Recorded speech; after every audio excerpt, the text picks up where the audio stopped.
Nii, tänases järjekordses lõppenud meeste veerandfinaalis sai 4 setis sai võidu Siim Troost, kes alistas Mattias Siimari. Et kui ma nüüd eksiks, täpne tulemus oli vist 5-7, 6-2, 6-4, 6-4. Et noh, tundub siis nii, et eilses intervjuus, mis me tegime, olin ma võib-olla liiga, kuidas öelda, pessimistlik või selles suhtes pakkusin, et Mattias on ikka nagu favoriit, aga tegid ikkagi ära.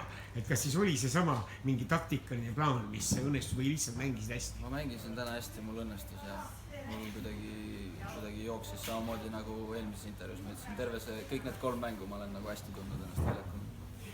No nägin nii palju, kui ma nägin seda serv õnnestus väga hästi, et ma ei teagi. No ei kujuta ette, palju sul ässasid, võis olla üle 10, võis küll olla või? Võib olla sinna jah, 10-12, midagi sükast. Nii et serv oli võib-olla üks võti või kuidas sa ütled, mis seal siis nagu peamised elemendid olid, mis tõi edu? Ja tähtsatel hetkedel ma suutsin servist saada otsapunkte ja et see oli väga suureks abiks.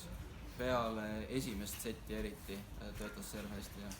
No esimene sett oli jah natuke niimoodi, et seal see juhtis ka, aga kaotasid, et ega mingit sellist pinget ei tekkinud sellest? Sellest ei tekkinud küll, ei olnud.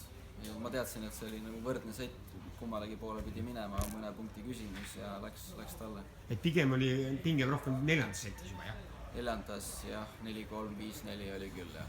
Oli küll. No ja nüüd ongi veel ainult see küsimus, et siis homme on ilmselt poolfinaal, jah, tuleb mängida Vladimir Ivanoviga, kes peaks nagu olema veel ohtlikum vastane. No, et kuidas siis seal on? Tuleb veel võib-olla veel midagi rohkemat välja mõelda. Ja ma veel ei ole mõelnud, ma ei ole jõudnud mõelda, aga jah, kindlasti ma mõtlen selle peale ja teistmoodi kindlasti, mingid asjad on kindlasti teistmoodi, mis ma tahaks teha. Aitäh siis ja edu edaspidiseks. Aitäh.